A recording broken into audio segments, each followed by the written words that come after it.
Welcome to the Sacred Life. I'm your host, Aaron Beachy, coming to you again from Higher Ground Fellowship in Kokomo, Indiana. And today we have another episode of Ancient Insights. And we have joining us today David Baylor, who will be sharing with us.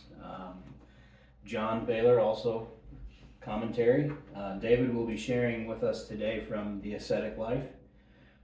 Book, of course, written by Maximus the Confessor. And David, why don't you go ahead and take it away? All right, yeah, so we are continuing off from where we left off last time when we were reading this book. I guess so there's not really that much introduction, so I'll just jump right in. Again, the brothers said, "Since you said, Father, that we must prefer love for every man above all visible things, even the body, how can I love the man that hates and repulses me? Suppose he is envious and aims abuse at me, lays snares and tries to trick me. How can I love him? This seems impossible to me, Father, of its very nature, as the suffering of grief naturally forces one to repulse him that causes it." Then the old man gave his answer. With creeping things, indeed, and beasts that are motivated by instinct, it really is impossible that they should not ward off as much as they can whatever molests them. But for those that are created after the image of God and are motivated by reason, that are thought worthy of knowledge of God and receive their law from him, it is possible not to repulse those that cause grief, and to love those that hate them. Hence, when the Lord says, "Love your enemies, do good to them that hate you," and what follows, he does not command the impossible, but clearly what is possible, or he would not otherwise rebuke the transgressor. The Lord himself makes it clear and has shown it to us by his very works, and so too all his disciples who strove till death for love of their neighbor and prayed fervently for those that killed them. But since we are lovers of material things and of pleasure, preferring them above the commandment, we are then not able to love them that hate us. Rather, we often, because of these things, repulse them that love us, being worse disposed than beasts and creeping things. And that is why, not being able to follow in the steps of God, we are likewise unable to know his purpose, so that we might receive strength.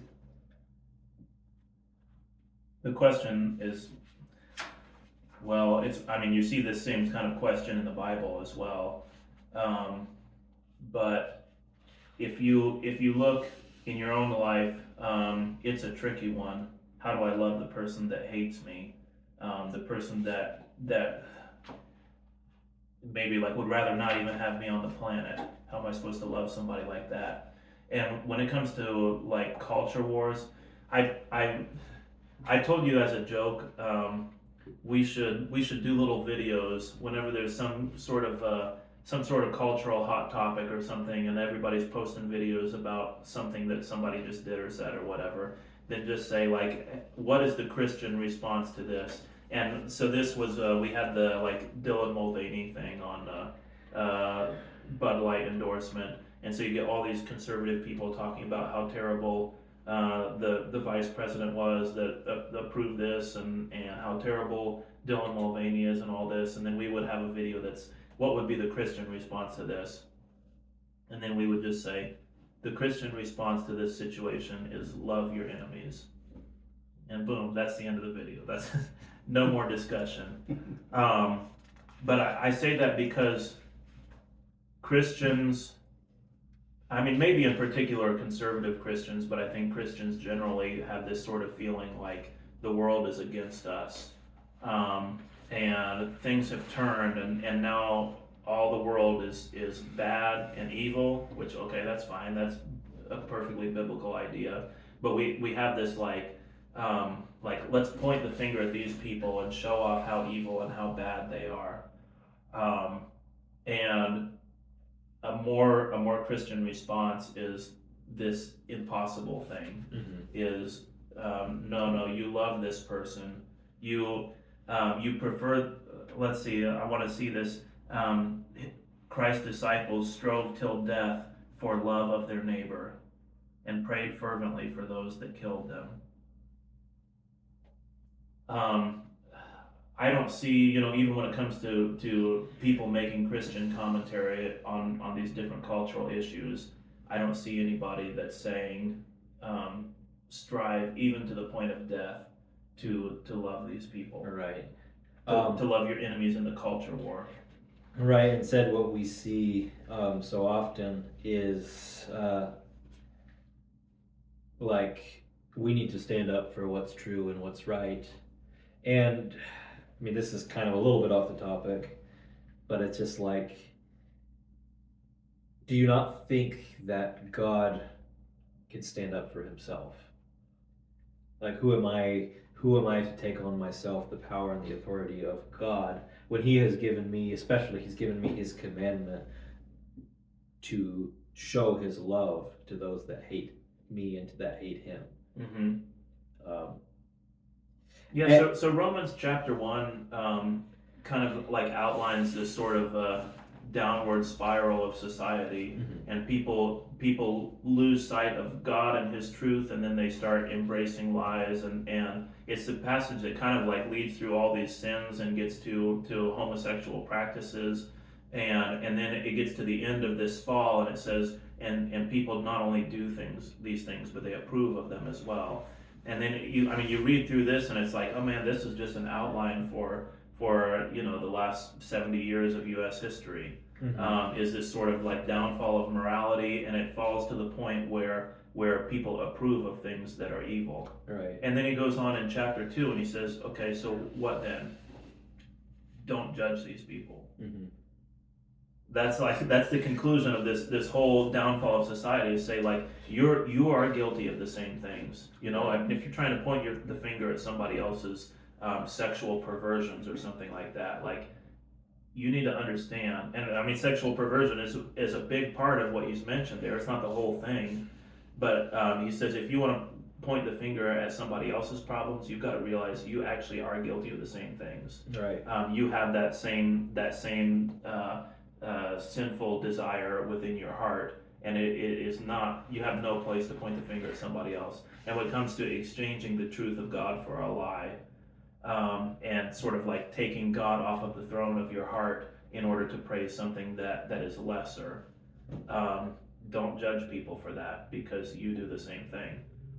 I'm kind of playing off of what you mentioned in there, but also like I think that still relates to this idea of loving your enemy. It's easy to find somebody out there and say, what a terrible person, and it's especially easy if they're doing things that are hurtful to you or your way of life or your values or whatever. Repeatedly in the Bible, what we see is don't judge those people, you're guilty of the same things. Is love those people, and like when you're hanging on the cross, then your prayer is, forgive them, Father, for they know not what they do. Yeah. So let's go, like you've mentioned, like, things that people do or say, like somebody like Dylan Mulvaney that might offend you or whatever. But let's get real personal. Like, what if this is somebody that have known personally for maybe a long time or whatever it is, or maybe it's even a spouse or a sibling, a parent. But at this point in your life, they repulse you. Yeah. So how? Yeah, I mean, that's really more relevant to the question, and I think the reason that I go to that is because the reason I go to these distant cultural figures, well, one is you don't realize when you're condemning these people that they're even humans, so it's just really easy to murder them in your hearts because you've already written them off as not being people. But also the reason I go to that is because I think like people are so disconnected from one another that we can relate to hatred more to somebody that's distant, just because we don't even have anybody that's close to us a lot of times. More on the abstract level. Yeah, I mean, sort of. I mean, it's still like a real hatred for a specific person. Yeah. but when it is something that hits closer to home, then it does make it really difficult. I think it's difficult in both instances Right. to let go of your resentment for somebody. I think it's really. But yeah, I mean, someone like that is I mean, that's much more where like you're actually on a cross. You know, the pop culture figure might have upset you in an abstract way, Yeah. but they're not hurting you. They're not coming up to your face and insulting you. They're not like stabbing you in the back or whatever. So I don't know. I mean, that's not a very good answer to the question. Just to say like, oh, it is hard when it's Right. when it's something that's personal. Yeah. Well, looking at the writing here, that's precisely where this writing goes from here, is answering that particular question. So he has set up. I mean, I'm sure you noticed if were listening to this that he set up a question and did not completely answer it. And this is sort of what we're doing in this text, is continually building on this idea. Yeah, I mean, he mostly said it's impossible. You're right. I mean, he did give the positive examples, but Well, so what I'm looking at here, and what we did read, we'll just stick to that for now. I'm just hanging that out there, that like that is kind of the central question that we're going to be going into. But he lays this out here. But since we are lovers of material things and of pleasure, preferring them above the commandment, we are then not able to love them that hate us. I'll stop there for now. That Christianity very often lays this out as the root of this struggle that we have, is that your problem is that you love pleasure. Mm-hmm. You're very much attached to things that please your body, and fundamentally this is what is preventing you from being able to love those that hate you. And even he goes on to say, not only that, it keeps you from loving those that love you. And he uses the example of Christ, who, like as you said, Christ's statement on the cross is, forgive them because they don't know what they're doing. That this is the way that Christ looks on that person in the scenario that you mentioned, is they don't understand what they're doing. And so like in that scenario, you stop taking the offense personally. Right. And you start having sorrow in your heart and love for the offender. Right. That was well said. John, any more thoughts? Okay. I'm all thought out. All thought out. I think I've said it before in previous episodes, but I think Maximus the Confessor, especially in this writing, writes to something that relates very well to Christians, especially today. Even though it's very old writings, but it's like I don't know. These are age-old questions that Christians have been dealing with for long time, and they're just as relevant today as they have ever been. Even maybe, I think for a lot of us, John brought up the culture that we're facing. Maybe even like it's in our face, and this stuff, these things, these concepts are very, very much applicable. I think I will just add that it is an almost impossible command to love your enemies. And the question, how am I supposed to do that, is an almost impossible question. And then the answer that, the wise man gives here mostly acknowledges the impossibility of it. I mean, he does point to Christ accomplishing this. He does point at the reason, this longing for material things, that is the reason that makes it impossible. But there's still this maze that you've got to get through before you can arrive at I want to use the word understanding, but it's like, I'm not talking about knowledge or anything, but like a sense of how do you actually, how do you actually live according to the pattern of Christ. And that impossibility and that mystery and that puzzle, I think is a big part of, well, the mystical approach and of a lot of Maximus's approach. Put this in front of the reader and let him know that it's impossible and let him know that it's not impossible.